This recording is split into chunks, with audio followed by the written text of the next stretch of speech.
Got something on your mind, dude? Not particularly. I suppose you're going to nag me until I cough it up, aren't you? Nothing is private anymore, it looks like. There's no escaping it, I guess. So be it. My wife's name was Neyama. She was the Yukatis enforcer who shot me out of the sky, if you remember.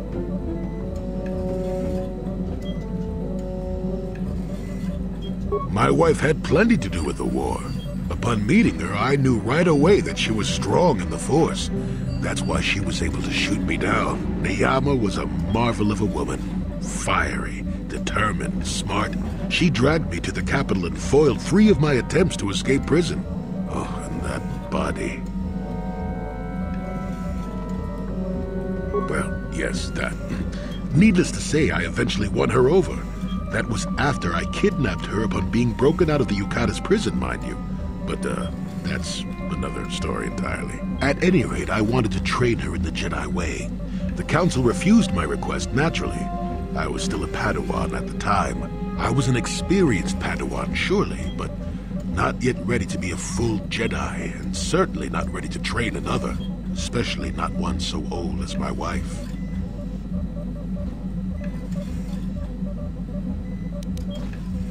Neyama was intrigued by the idea of becoming a Jedi. She liked the idea of power too much, perhaps, but I certainly didn't see that at the time. I believed in her and trained her in secret. I ignored her willful nature. I loved her too much to see fault in her. She loved me too. I know she did. At the time, our love was a shared bliss, better than anything I had known before or since. Exar Kun is what happened. Neyama was inspired by Exar's promises of a new golden age. She wanted to join him. She came to me, pleading with me to throw aside what she called the decrepit trappings of the Jedi, to join her in Exar's war.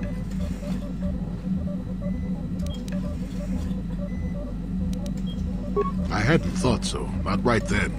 I was too proud to believe that of her. I had trained her myself. I loved her. I pleaded with her to reconsider, to think about all that she was throwing away, to think about what she would become. She would have none of it. Finally, in frustration, she attacked me. She drew her lightsaber and attempted to strike me down. It was a scene being repeated everywhere throughout the galaxy. Pupil against master. In my case, it was a long and terrible battle, but I defeated her. No, I had her at my mercy, disarmed and defenseless. She looked up at me and she knew I couldn't do it.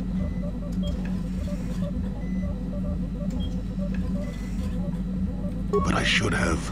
Sometimes I convince myself otherwise, but it's no use. She had fallen to the dark side when she raised her saber against me, and I let her go. To my shame, she went on to kill many Jedi during the war, until she herself was slain in the final battle. I grieved for her death, inevitable as it was, even as the Jedi Council put me on trial for my actions once the war was over. I had trained Neyama against their wishes. I had failed to kill her when I had the chance. She went on to kill others. Not to mention that I had remained a Padawan throughout the war. A formality, perhaps, but with the trial, it had to be decided if I was worthy to become a Jedi at all. It was a travesty, of course. I told you that even the Jedi were capable of great injustices, didn't I?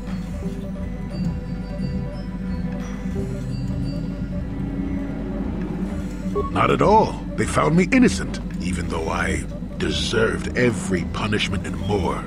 They let me go. Mitigating circumstances, they said. I deserved compassion, they said. They said I had learned wisdom the hard way. For all I had done during the war, they wished to raise me to full Jedi status at long last. That was when the Jedi left me. That was when they failed me. No, maybe you don't at that. They may have been able to forgive me. I could never forgive myself.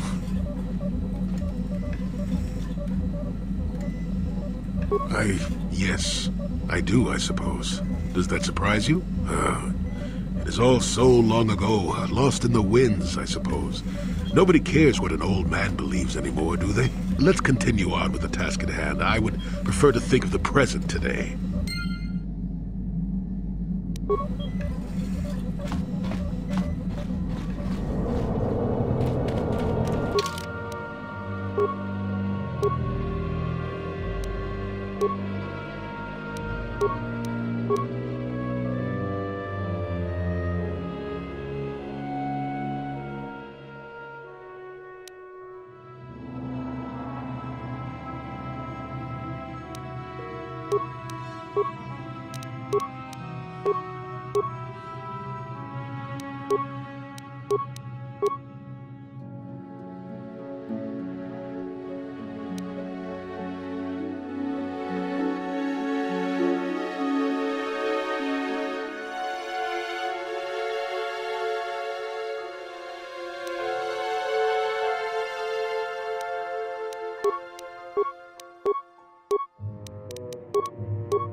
So you managed to come after all. I see you brought friends. You brought some of your own as well. Ha! Indeed I did. I foresaw that you might need help, so I arranged a distraction.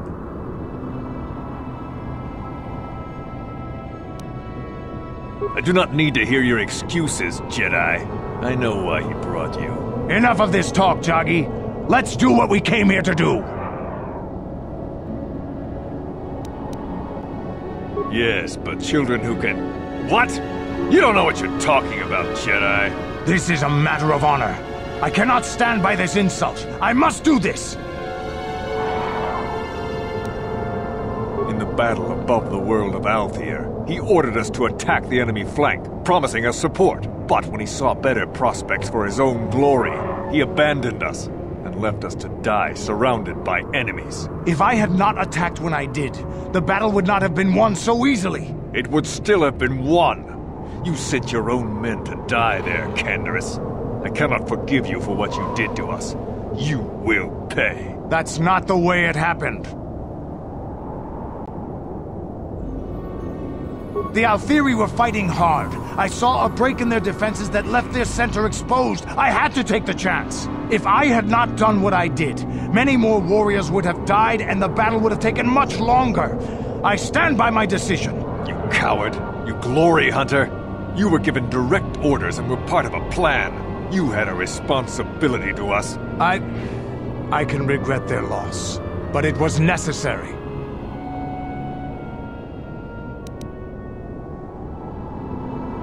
They do.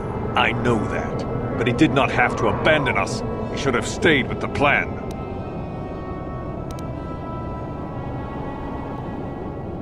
He cost us hours. But I do see your point. But why did you have to leave us there to die while you chased glory somewhere else? I saw a chance and I had to take it. It ended the battle quicker than we would have otherwise, and many of our warriors may have died. Mandalore taught us that opportunism and flexibility in battle were to be admired. You may contradict me, but do you contradict him as well? No, I see that I have been wrong. I have not been true to the teachings of Mandalore. You were right.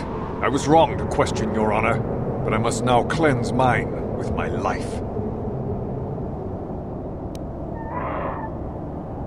And so it shall be.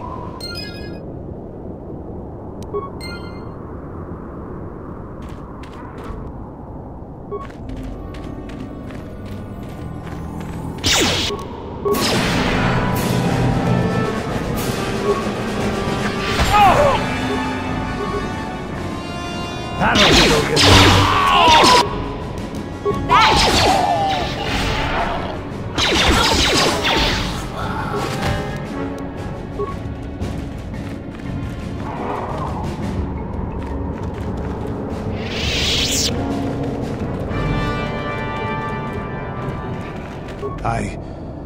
I think this has affected me in ways I didn't anticipate. I think I'll need time to sort things out. Thanks for what you did. Whatever your intentions might have been. I just need time.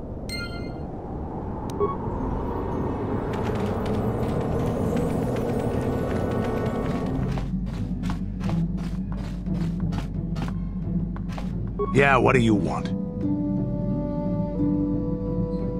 This thing with Joggy, I don't know. Give me some time and I'll be able to sort this out on my own. Is there something else you wanted? Your choice.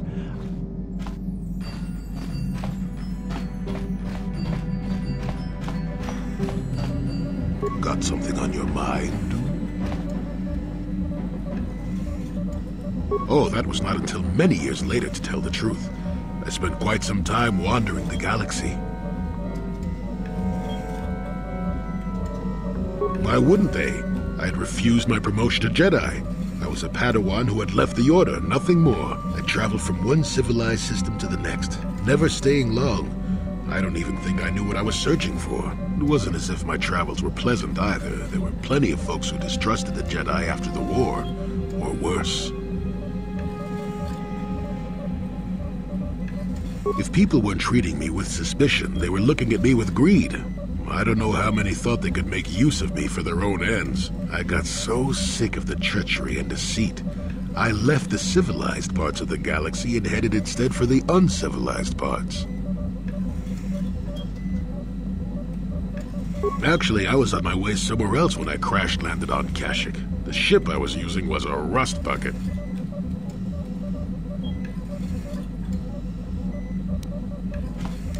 I'd taken some damage passing through an unexpected asteroid field, as I recall, but I wasn't completely without some systems.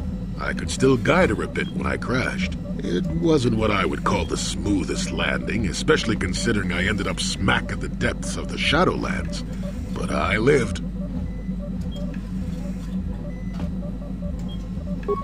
I'm no mechanic, and besides, after you plunge nose first in the trunk of a 5-kilometer-high tree, chances are you don't have much ship left. Sure, why not? It seemed like an interesting enough place to spend a couple of decades exploring.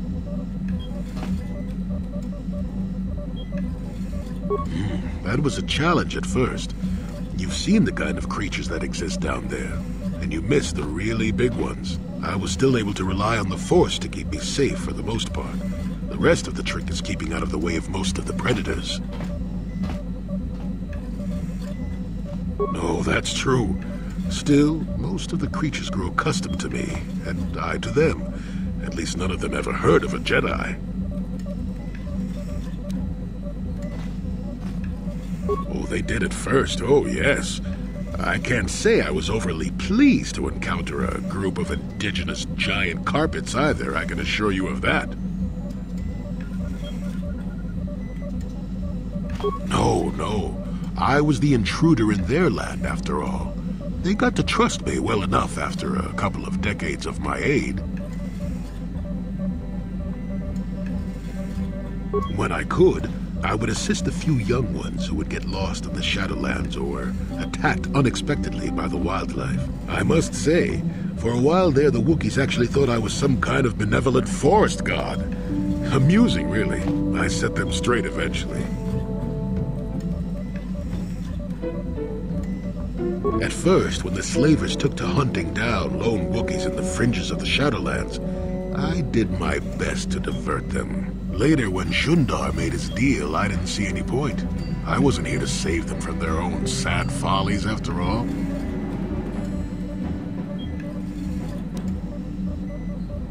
Not really.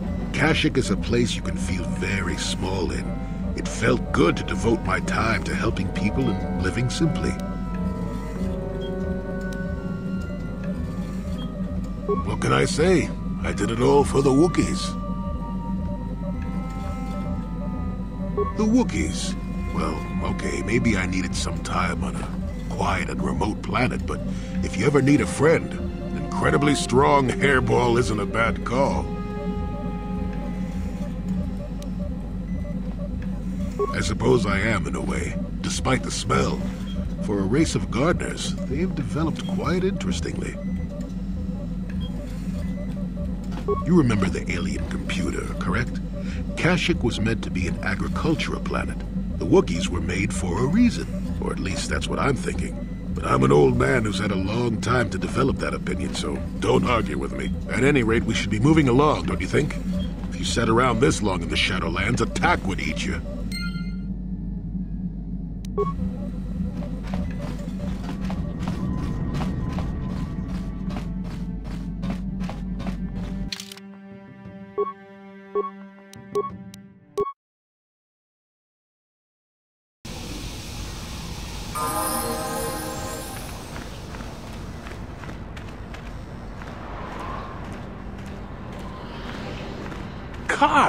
Carth Onesi, is that you? Jordo? It is you, isn't it?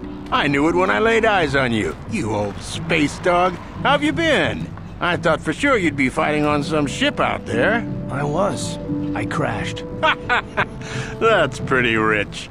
I can't imagine what it would take to keep you on the ground. Must have something to do with your friend here, eh? How's it going?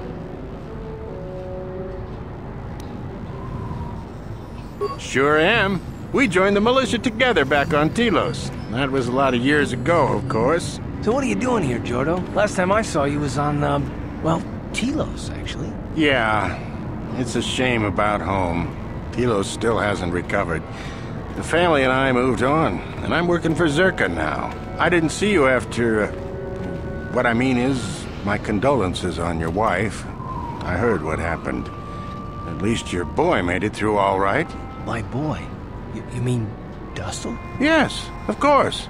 I saw him at my last stop on Korriban, though he didn't recognize me. You didn't know he was there? No. Jordo, Dustle's been missing since the attack on Telos. Are you absolutely certain it was him? Yeah, I'd recognize Dustle anywhere. Positive. He's joined the Sith, Garth. What do you mean he's joined the Sith? There's an academy for the Sith on Korriban. He's a student there. I saw him suited up in their outfit and everything. Sorry, I thought you knew. No, I didn't. Well, thanks for telling me, Jordo. Sure, no problem. Good to see you again, Carth. Hope everything works out with Dustle. Dustle? Dustle is alive. We have to go to the Korriban Academy and find him.